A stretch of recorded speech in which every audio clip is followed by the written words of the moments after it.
So what is segmentation? So basically what segmentation allows is it's segmenting your list. It allows you to divide your email list into smaller, more targeted groups based on certain specific criteria.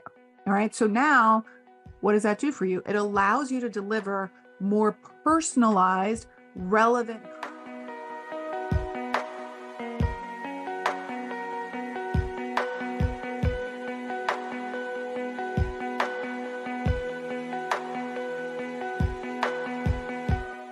Welcome back, Wellness Warriors, to another episode of the Female Empowered Podcast, where we strive to empower small business owners in boutique healthcare, wellness, and fitness. I'm so glad you're back joining me for another episode.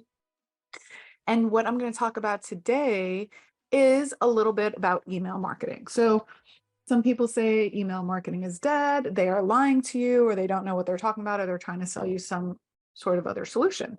But email marketing is great for a number of reasons. And I know you all know this, but it's great because it's owned, meaning we own our email list. People have joined our email list. We have access, we have permission to use it, unlike Facebook, Instagram, Twitter, TikTok, because if those platforms go down, we lose all our subscribers. Or if your page gets hacked, like it's been happened to a lot of people recently, you'll lose your subscribers and you don't have access to them back. So email is great. And I don't have the stats. I should have done this before, but there is proven, I don't have the stats for you. So I'm not going to give you fake stats, but people sell much more with email marketing than they do on website alone. Email marketing is a great thing to have. And if you haven't started it yet, it's never too late to start. Now, aside from that, one of the things we're actually going to talk about today is how to boost engagement through targeted email marketing, okay? And how segmentation can help. Now, this is one of the things, I started an email list for Pilates in the Grove pretty early on, but like most things, I didn't know what the hell I was doing. So I just started an email list and then I didn't do anything with it. One of the many things I wish I had done sooner was start to segment my list and tag people in my list so that I could use segmentation in a better way. And so what we're going to do today is I'm going to talk to you about how you can use segmentation in your email list to boost engagement, drive retention, ultimately drive revenue and impact and sustainability, et cetera, et cetera, et cetera, et cetera. Okay. So basically, we're going to talk about 5 powerful ways to segment your email list so that you can boost engagement and ultimately drive sales or retention. So what is segmentation? So basically what segmentation allows is it's segmenting your list. It allows you to divide your email list into smaller, more targeted groups based on certain specific criteria. All right. So now what does that do for you? It allows you to deliver more personalized, relevant content to each of those segments. This in turn leads to higher open rates, higher click-through rates, and overall engagement, which is what you want. Okay. I didn't know this for a while, but if you have a really low open rate, sometimes email providers and platforms will start to not show your emails because they think they're junk. Okay. So having a pretty good open rate is important for businesses. So anything over 25% is a pretty good open rate. But if you're having like 5, 6, 7% open rate, no bueno for your business. Okay. So let's talk about now the ways that we use to improve our engagement and really leverage our email marketing into sales or retention or new customers or returning customers, re-engagement, et cetera, et cetera. Okay. So one of the ways that we segment our list is by segmenting it through demographics. What are demographics? So that's like age, location, gender, salary, household income. So where they live. So let's say if you are offering both yoga, okay, and HIIT classes, high intensity interval training, you can segment your list into age and maybe people that would be more inclined to buy and purchase HIIT classes versus yoga classes, which are a little less impact. Okay. You could use the different price points. So if you have a lower tiered offer, lower price point, you can segment your list and send those offers and promotions to people that are in a certain household income, and your higher ticket offers to people that are in a different household income. Okay, so that's one way the demographics works. Also separating it by gender. If you're doing a pelvic health course, generally maybe you could send that more to women versus men. Okay, or things of that nature. Now, another way that you could segment your list that we use a lot is behaviors and interests. And this is really something that you can see. You see this a lot in Facebook, interests and behaviors, but you can also see it in your own business in purchases. Okay, so what type of purchases and patterns are you seeing in your business? So, for example, you can identify those who recently purchased physical therapy services in your business, and then segment that list to offer them other wellness products, foam rollers, TheraBands, et cetera, et cetera. Maybe you're doing a flash sale on some of those. Or if you have people that are always coming to like your high intensity classes and you're going to do a special promotion on that, you can segment your list to have to go to the people that have been doing the high intensity classes, right? Which again, if you're segmenting your list, let me give you a great example. If you're segmenting your list, if you're promoting something for high intensity classes, okay, and you're sending it to your entire list, but only 20% of the people are interested in that, your open rate's going to be really low.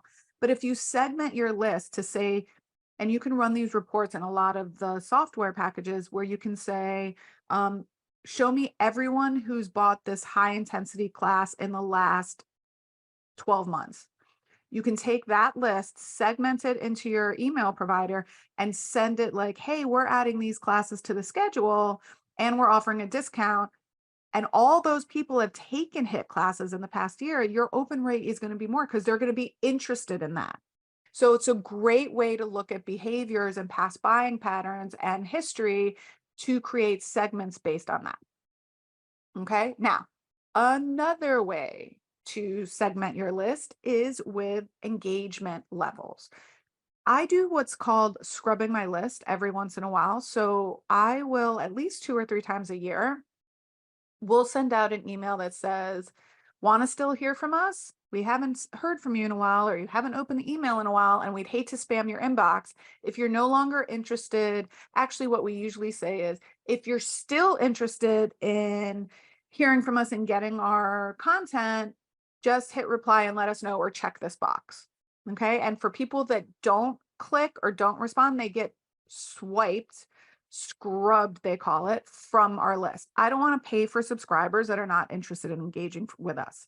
So instead of looking at it as, oh, my email list is dropping, I'm like, no, my email list is dropping and I'm going to get more engagement from the people that actually want to hear what I have to say. Okay. One of the things you can do also is you can separate your list by engagement. So you can take people that have clicked on an email that you sent and then send them another email. You can take people that have opened your emails and do a certain segment and say, thanks for being one of the people that always engages with our emails. We'd like to reward you with 25% off your next purchase in the studio, or a gift bag from our gift shop, or something like that. Okay. For highly engaged subscribers, you can send more advanced fitness tips. You can send more advanced workouts. You can send special offers. You can invite to special events. You can give them first dibs to register for something. It will engage them and make them feel important. And so if they're engaging with you, you should engage back with them.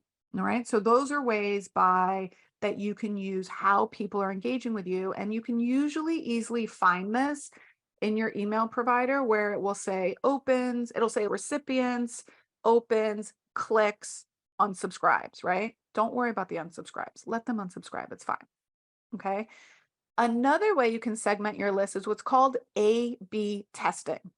Most email providers have this. If you're not sure what it does, is an A/B test identifies which subject lines or calls to action resonate more with people. So let me give you an example. you could have, you want to test two different email subject lines, and you want to say one is a positive subject line that says buy now, 3 hours left, and one is a negative, not a negative, I guess it's negative or time sensitive, where it says don't miss out, less than 3 hours remain, or something like that. And what you could do is you could do A/B tests with those different subject lines, and your email provider will do half your list to one and half your list to the other, and you'll be able to see which one gets the more open rate. So if email A with 3 hours remain, like buy now, time, space still available, gets more engagement, then you can say, okay, send the rest of my list to this subject line. Was that confusing? It was confusing to me to listen to myself talk about it. Basically, what A/B testing does is it will test two different subject lines. You can also do two different calls to action, like buy now or learn more, right? And it will send, your email provider will send it not to your whole list, but it will send it to a subset of your list, but it will do like half and half. And then the winner, the one that's getting more engagement, then your email provider will send the rest of your list to the one that's getting more engagement. Okay. It's also super interesting. I love A/B testing every once in a while to see, do people resonate more with the negative scarcity or the positive scarcity, right? Positive means time still left versus don't miss out. Take advantage now, don't lose out. So it's just interesting. So A/B testing, most email providers have one. So another way that I really like to do it is I like to do polls and surveys from time to time. We do this a ton in Pilates in the Grove, and I don't by a ton, 4 or 5 times a year, where we'll encourage our subscribers to participate in a poll or a survey to gain preferences. We'll do things like, do you like to get content on fitness? Do you like to get content on nutrition? Do you like to get video trainings on at-home exercises, right? If you can ask your audience about their fitness goals and type of content, you can segment your list and only send, if people want nutrition advice, you can segment that list and only send the nutritional advice to people that want nutritional advice, right? Again, it just boosts engagement. All right. The other thing that I think is helpful is different language. So you can separate your segment list by age. So I'm going to speak to a 20 something or a 30 something differently than I'm going to speak to a 60 something or a 70 something. So you can separate by age, even if you're promoting the same offer, but you can use different messaging to what's going to resonate specifically with that certain age group, right? I think you can all agree that a 20 or 30 something is going to respond differently to different messaging than a 60 or 70-year-old. All right. If you're thinking in your head right now, which I can hear your wheels spinning, you're like, how the hell am I going to do that, Krista? I can barely do what's on my plate right now. You are going to delegate it. You are going to hire an intern or a virtual assistant, okay? Or someone on your team that's looking for more hours, or you're going to task somebody with this task where you're going to say, I want to create segmentations or tags in my list, and I want to start segmenting the different content I send out to different people. And if you're like, oh, I'm just starting, I don't know what to do, you're actually ahead of the game. So if you can start segmenting your list before your list gets to 3,000 or 4,000 people, it's going to be uber helpful as you move along. All right. So if that's what you're thinking, think I'm going to delegate it. And maybe over the course of the next 6 months, you're going to use some of these segmentations to see how different and how more valuable your email marketing can actually be. All right. So I'm going to give you some real life examples of how we've implemented this with some people in our coaching groups. Okay. So we recently worked with a boutique yoga studio. They were specializing in yoga and holistic nutrition. Okay, so they were doing a little bit of both. And so what we did was we helped them segment their email list based on age groups and wellness goals. All right. So we were able to create tailored content that resonated with each segment. This is exactly what I was talking about with the age group. Okay. So this is what we did with them. Emails featuring nutritious recipes to 30 and 45 were more focused on maybe weight management and stress tip reliefs, while the group that was 60 or 50 and over focused on like menopausal and aging nutrition tips. All right. And we also were able to segment certain classes that were most beneficial for that age group in the email as well. So more high intensity, hot yoga classes were given to the younger demographic, and restorative and slow flow classes were given to the older demographic. Okay. We really saw an uptick in click-through rates and class bookings when we look back, and the overall engagement of that campaign, which was really good. Another example, okay, we're working with a small physical therapy practice that offered various orthopedic services: post-surgical, sports injury, pain management, and neuro services. Okay. What we were able to do with them was help them segment their list by the type of treatment that they were seeking, they were undergoing currently, or what they had been interested in before. And so we were able to send different emails, follow-up sequence, which by the way, we automate. We teach you how to automate, that really resonated with the patients and where they were in their journey. For example, the people that were in post-surgical, post-injury, we were sending emails about more pain management, progress milestones, advice and tips on the recovery process. And we were providing valuable information and encouragement as to what they can expect and look forward to in their rehab and their recovery. Okay. For people that were segmented in more sports injuries, a younger population, we sent emails about other services like recovery services and compression boots and things of that nature that could also augment their therapy and recovery process.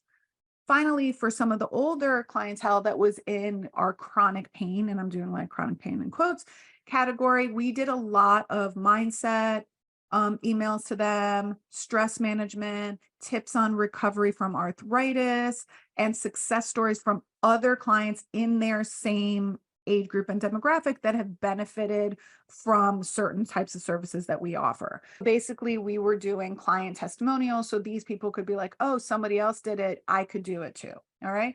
So by segmenting that list, we were able to see a huge uptick in engagement, open rate, click-through rate, which ultimately we can then resend them out and continue communication by re-engaging them for later visits.